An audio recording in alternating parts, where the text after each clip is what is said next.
The theme of today's video, tell me you're not a skilled technician without telling me you're not a skilled technician. Let's take a look.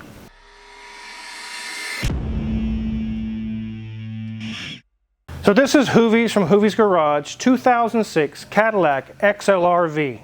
V meaning it's the supercharged North Star with over 500 horsepower. And he got it for 10 grand. I think he got a pretty good deal. He was worried that it had blown head gaskets, which they can happen if a hose blows and it overheats. And we all know about the North Star propensity for head gaskets being blown. Luckily, in 2005, Cadillac changed all of the head bolts from a fine thread, small diameter bolt to a larger diameter coarse thread head bolt, and the problems went away. There's still a few here or there, but for the most part, that's not a problem anymore on the newer North Stars. Danielson was working on this. He's actually nearly done with it. He's finishing up, and he just pulled me aside and he said, "Wizard, I've never seen such negligence and idiocy. And the way things were repaired on this and damaged, and we're going to show you today, it's insane." He wondered, what is the rest of the car like? I hope this person didn't have their hand somewhere else on the car because it could be really bad. So let's take a look around this XLR-V. Here's the front of this XLR, and you can definitely tell it is the V model with that mesh grille, which I used to have a blue one. It was an 04. It didn't have that mesh grille. It was not a V model. This one's in pretty good shape. As we go along to the side, you can see that it has some nice big wheels on it. Some serious 19-inch wheels. You can see the V supercharged badging on there. It does have some breakage going on the rocker panel there. Unfortunately, that was done before Hoovie bought it. I'd really like the tail end of the XLRs. It's really blocky and square looking. It looks really, really cool. We get really nice cars here in the shop. It's a good thing we have good security at the shop. Besides repairing the cars that come into my shop, I also responsible for keeping them safe while they're here. We've always had an alarm system, but it only monitors when a door or window is opened and when the system is armed. We needed more protection than just that. That's where Reolink, the sponsor of today's video, steps up. They make high-quality security cameras that will meet whatever need you have. Their new Elite Floodlight Wi-Fi camera merges an AI-powered 4K camera with intelligent motion lighting. Let's go up and take a look at this camera in action. While this camera is amazing outside, we found that our greatest need for the system was on the back wall. Installation was a breeze. It can be hardwired to an existing box or can have a standard plug-in. This setup has a 180-degree panoramic view. It can see everything in the shop while we're working and monitor the shop when we're closed, recording 24/7 razor-sharp 4K Ultra HD footage. The camera supports up to 512 gigabyte micro SD card or links to a Reolink home hub. All of that super clear footage is easy to access on their app. The app notifies me when it detects motion after hours, and I can monitor the shop in real time, anytime, anywhere. Reolink's new AI video search tool takes your keyword and analyzes thousands of records to find a match. No more scrubbing through endless footage hoping to find that one match. These lights are the biggest reason we put the system in here. They aren't some weak night light either. This system gives up to 3,000 lumens, and you can adjust the intensity for your needs. No more blinding the neighbors with overpowered searchlight. You can even choose the light's color temperature and how the light performs. You can have it set to turn on from dusk to dawn or motion trigger when it detects movement from cars, people, or animals. One thing I really love about Reolink cameras is they don't require any subscriptions or have any hidden fees. You buy the camera and you are in control of what it films, when it records, and how it notifies you. Are you tired of worrying about you and your family's safety? What do you need to keep safe? Shop now and shine a light on intruders before they get too close. Check out the links below to get the Elite Floodlight Wi-Fi. Now let's get back to that XLR-V. Before we open the hood and dive into all the craziness that's going on under there, let's get this thing up in the air, and I want to show you guys a few things. So as we go under here, we're going to show some things that are interesting about this GM platform. It does have a North Star engine, but as far as going back from there, it's very similar to a C6 Corvette. Let's go ahead and take a look. So do you see there's our steering rack, there's our front of our North Star supercharged engine, nothing's leaking. We did replace the radiator, which we'll show you here in a minute because it was leaking on the side tanks pretty bad. Take a look at these wheels over here. You can see it has the same type of a transverse, like a fiberglass leaf spring just like a Corvette. Has about 60% remaining on the brakes. We did put some new sway bar links on it to stop some of the clunking up front.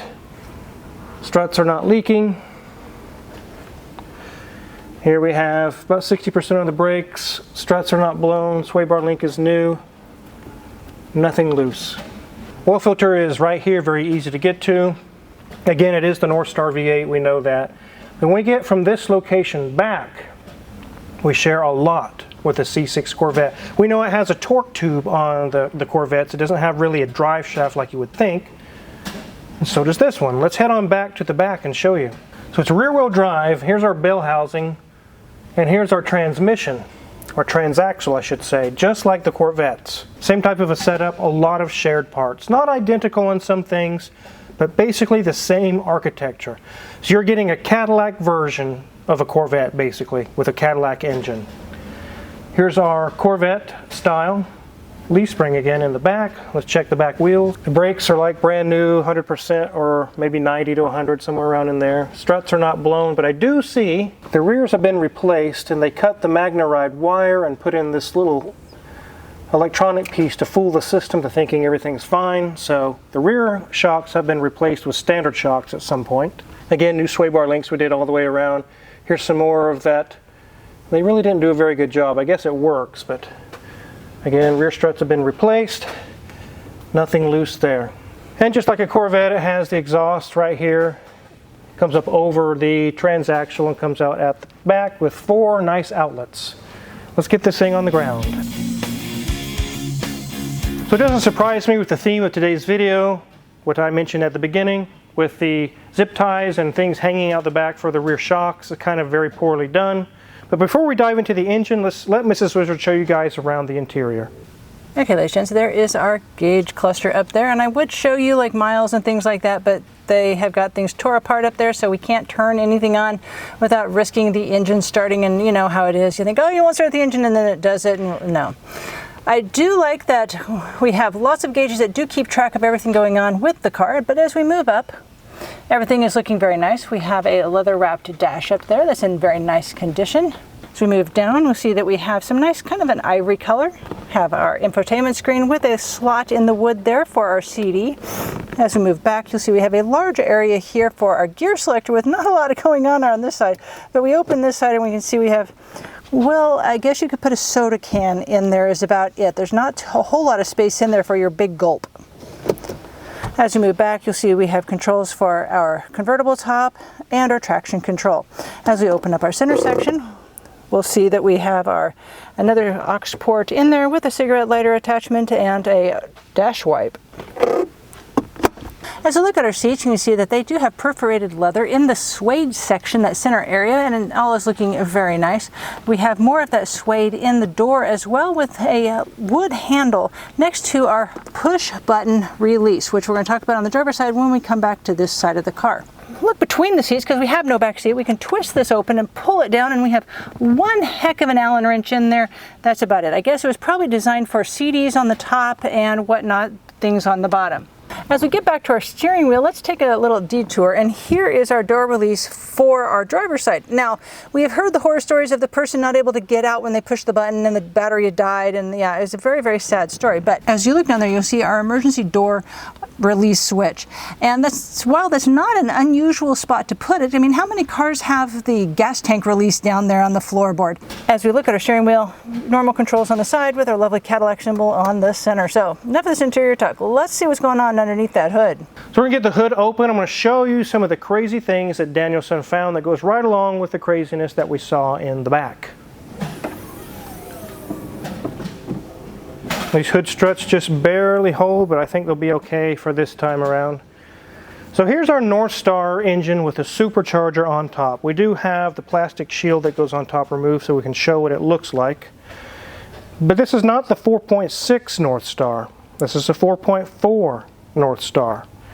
And it's that way because they lowered the compression a little, I believe, to make room for the supercharger putting up the boost. But otherwise, it's identical to a Northstar in other ways. A lot of the sensors are the same, the coils are the same, a lot of things are very similar. Like we showed on the underneath, it did have a new radiator put in. Danielson has just replaced it. It was very, very hard to find an XLR-V radiator. We did find one, but I went through like 6 or 7 suppliers. We finally found one, and he said it was the last one he had. It's an new old stock, so it's still good, but it is an older part. Now let's talk about show me you're an unskilled technician without showing me you're an unskilled technician. We had codes for a map sensor, codes for an O2 sensor, and codes for cam sensors. Had a couple issues going on with cam sensors. We did order the sensors, so we had them on hand so Danielson could start replacing them as he found and verified they are bad. But as he was doing the verifications, he came across very poor work. Let's start with the map sensor. So that's the map sensor, like you're reading the map, like Dora and the map. Not MAF. Map. There's 3 of them, and they do each different stages of things. There's a barrow, there's one here, and there's also one back here. But the one right here had a broken vacuum line right here, just snapped in half. If that wasn't bad enough, whenever they put on the plastic shield, whoever worked on it last, pushed this wire down, which broke this little plastic pipe, and then they smashed it so hard that it grounded the wiring into the metal and short-circuited the wiring for this sensor. That's right, it smashed the wiring through the shielding, metal to metal, straight to that bracket. They smashed it hard. Danielson was able to repair the wiring and repair that pipe, and the sensor's back working again. So we were hoping, okay, that's probably the last of the craziness. The rest will just be sensor swaps and we'll be back in business. Danielson went to remove a cam sensor, and we'll move over to the table and show you what he found there. So these are 3 of the cam sensors, which one of them was faulty just from failure. But as he was pulling them out, he wanted to check all 4 of them. And this one is cracked right in the middle. You can see it's kind of cockeyed. It's almost like they tried to put it in with a hammer when they went to install it or something, and they broke the plastic there, completely cracked this one. One of these has also failed. And that's when I said, Danielson, we're doing all 4 sensors because somebody's been tampering with these. As you can see, they hammered one of them in and broke it. So it's getting all 4 new sensors. So we thought, okay, that's very poor work, but all right, let's move on to the O2 sensors. Danielson was checking some things and he kept seeing short circuit and whatnot. He was actually about to replace the O2 sensor until we found verification guaranteed that the last guy that worked on this had no idea what the hell he was doing. I'll prove it to you. Let's take a look. So Danielson had the new sensor in hand. He was removing the old one, and when he disconnected the connectors, he took a peek inside, which I'm glad he did. And I heard him across the shop go, oh my God, what the hell? So here's the original sensor, which it looks to be in good shape, and we normally put anti-seize right here, right on the threads. That's where it's supposed to go to keep it from locking up. Whoever worked on this before Tyler bought this car put anti-seize, copper anti-seize, on the electrical pins. Take a look, guys. That's copper anti-seize smashed all into the pins, and we know that conducts electricity and short-circuited every pin that's in there. Talk about the wrong lube, putting it in the wrong hole, all those crazy insinuations. They did it on this one. They definitely were putting in the work to make sure they screwed up. It also got into the other side of the connector. Take a look. Looks like someone melted a copper crayon all in the pins, but that is copper. It is copper, kind of a suspended copper. Those are pieces of flakes of real copper. Luckily, the sensor's not bad. We'll take some electrical cleaner and clean out those pins, blow it out, and make sure there's no more contamination. Plug it back in. There's a 95% chance it will make the code go away, and this car will be happy. That's crazy, guys. When Danielson showed me that, we were both looked at each other in silence for a minute. We were just like this. Nice Jinsey stare there, Wizard. Yeah, that's basically what we did. It was like, what the hell? Who puts copper anti-seize on pins? Hello? Tell me you're not a skilled technician without telling me you're not a skilled technician. So they made these from 04 to 07. And again, they really didn't have severe head gasket issues with these like they did on the previous North Stars. We had an 04, and I did do the head gasket job to show you guys, and there's a link in the description if you want to see it, just to show you how it goes to do the job, but it actually didn't need it at that time. I just did it because it was a part. Are these worth buying? They're cool. They're really sweet looking cars. They drive really well. should I go buy one? Probably not. Because he got it for 10 grand, but they frequently have convertible top problems. It can be $3,000 to $5,000 to fix it or more. They frequently have MagneRide system failures with the MagneRide shocks, and they can be $500 or more per shock, sometimes $1,000. The rears have had conventional shocks in place with the MagneRide, and they fooled the system with those little sensors or little resistors or whatever they are I showed you guys. I had that on my XLR, but I put the correct MagneRide shocks on it. I want it to be like it's supposed to be, not cheaping out. Now, I want to give you guys a few more pieces of evidence for your decision. Would you like to buy one of these or not? I talked to John Tesmer with J&J Auto Wrecking, which they do a lot of work with YouTubers. They have several of these in their salvage yard, and they make bank on them because there are no new headlights or taillights. And they only made these at roughly 04 to 07. You guys can correct me the exact number. It's somewhere in there. And then they stopped. And they didn't make 500,000 or a million of these cars. There really wasn't that many made. So here's a picture of a headlight. You just had a small fender bender and broke just this headlight. Used $1,500 each. That's per headlight. If you were to crack both of them, $3 grand. Same thing with the rear tail lights. A small fender bender and you crack one or both, $1,500 each, used. Because of the cost of all the parts on this car that are hard to find, especially body panels, headlamps, tail lamps, convertible rooftops, all kinds of different parts. If you get into an accident, it is so easy for these to get totaled. You could do a small fender bender that crushed the hood and some few little things, and your insurance company is going to write it off. Totaled, done, because the repairs are going to cost more than the whole car is worth every single time, always. That's why J&J says they get a lot of those into the salvage yard, because every time they get into an accident, instant totaled. It's not worth fixing at all. So those are things to keep in mind if you're thinking about buying one. Let that be known as information for you to keep in the back of your mind when you're looking at them. Yeah. I wish there was a special pair of glasses you could put on and you could see where all the last places the hands of the last technician have been, because God knows if that's the kind of work they did, what else did they do? They currently will run fine and drive fine, and that'll make Hoovie happy.